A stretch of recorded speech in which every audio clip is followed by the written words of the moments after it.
Magandang hapon po sa inyong lahat. Magpapakilala po ulit ako kasi siguro yung iba po nakikita na po ako dito dati. Ako po si Marjorie Magalong po, from Pangasinan po. Ano po, ah, thank you. Nagpapasalamat ako kasi pangalawang ano ko na naman dito, nag-testimony na naman. Tapos sakto, anniversary po ng church. So, parang laking blessing po para sa akin yun. Pero po, bago po ako ipagpatuloy yung pasalamat ko, total last naman ako magte-testimony. ano, share ko lang po yung nangyari na nakauwi na po kami sa Pangasinan pagkatapos po namin magpasa ng requirements po dito.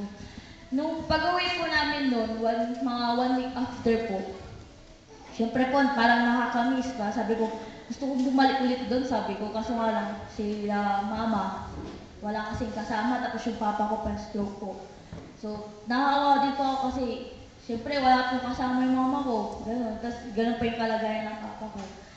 So, ang ginano ko na lang yun, nag-prepare na lang po ako na sana po dumating yung time na makabalik ulit ako dito. Agad-agad ganun.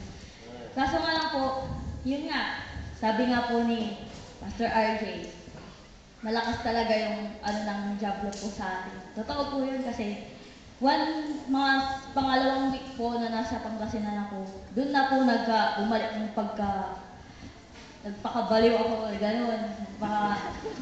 Promise, gano'n. Kumbaga, naging full na naman ako noon. Bakit po? Kasi, syempre po, hindi po maiwasan yung influensya po ng barkada. Para po sa mga kabataan po na nandito po, may share ko ba, kung nakaka-relate po kayo sa share ko, sana po makakulot po tayo ng lesson. Yun po, hindi po maiwasan kasi po doon kasi nag-skate gano'n sa park. Alis ako ng bahay namin 7 ng umaga, darating ako ng bahay namin 10 ng gabi. So, sabi nila, lalaki ka ba? Sabi nila sa akin, babae ng tao ganyan ang uwi mo, ganyan, sabi nila. Parang hindi ko lang iniintindi kasi, yun nga, parang hindi ko alam kung ano nangyayari sa akin nun. Saan ka pupunta? Sa plaza po. Plaza? Opo. Nagsusumilin? No. Yun nga po eh. Ayun po, tapos nung kinabukasan po nun, yun na po yung nag-start ulit ako yung uminom po ako ng alak, gano'n. Inom ako doon. Tapos po, syempre po parang sasabihin nyo, ay, kababae itong tao. Ano, ganyan. Tapos sa age ng ganyan, uminom ng alak. Pero masama yan, ha? Opo, ha. Tapos po, yun na po, halos po lahat ata ng bisyo na try ko. Kaya yun po yung parang sabi ko, yung time po na, August 20 po nun, 2 days po nun, mag-birthday po ako. So, August 20, nag-drop po kami, kasi parang may small business po kami ng mga barkada po namin na para po sa budget po ng pagpapakompi, gano'n po, yung sa baller po. Tapos nag-resale po kami ng mga sapatos, gano'n.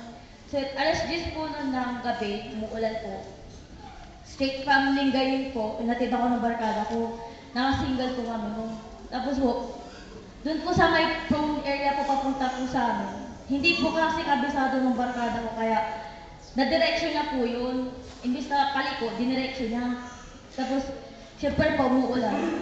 Yun po, na-disgrasya po kami ng barkada ko. Pero, sabi ko, nung sabi ko, ba't gano'n? Sabi ko, dapat gano'n din yung, sabi ko, ba't hindi gano'n sa nangyari sa barkada ko yung nangyari sa akin? Sabi ko, inisip ko yun, sabi ko, bakit syempre po, parang kinabukasan ko na pag-isip-isip ko, kailangan pa bang iuntog tayo para maano po natin yung mga ginagawa po natin? Parang yun naisip ko. Kasi, sa totoo lang po, sa akin po, sa kalsada po ako tumila ko sa mata lang yung barkada ko sa may puno po. Hanggang ngayon po nasa ospital po pa rin siya.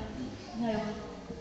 So, sabi ko, hindi ko po masasabing maswerte ako kasi ganun po yung nangyari sa akin. Naalala ko na nung nandito ako sa church, sabi ko, nagpapasalamat ako kasi na-save ako. Yun po, hindi ko po masasabing swerte. Ang term po siguro na gagamitin ko is napaka-blessful ko po kasi yun lang po yung nangyari po sa akin. So, parang, yun nga po, yung dami-dami nangyari. Yung, syempre po yung parang nagkaroon ako ng katanungan, sabi ko, kailangan pa ba talagang iuntog tayo? May mangyari pa sa atin bago natin pagsisiyan yung mga ginawa natin. Ganun po yung kaya po nung nalaman ko po na after ko po mag-birthday, thank God kasi nakaabot pa po ako ng 18 ng dalaga. Nakaabot ako ng 18. So, nagpapasalamat ako kasi binigyan niya po ako ng second life.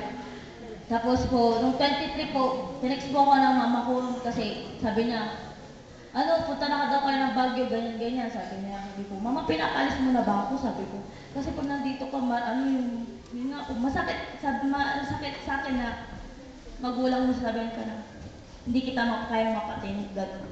Kaya po yun, sabi ko, pagbalik ko dito, sabi ko, matinong-matino na ako, sabi ko. Kaya nung malaki kong blessing po ulit na bumalik po ako dito, tapos po nakaano po kami ng pinsan ko dito sa anniversary po. Yun nga lang po, yung pinagdadasal ko matanggap po ako, makapag-exam ako. Hindi ako nakapag-exam kasi hindi ako tinanggap kasi maliit po ako.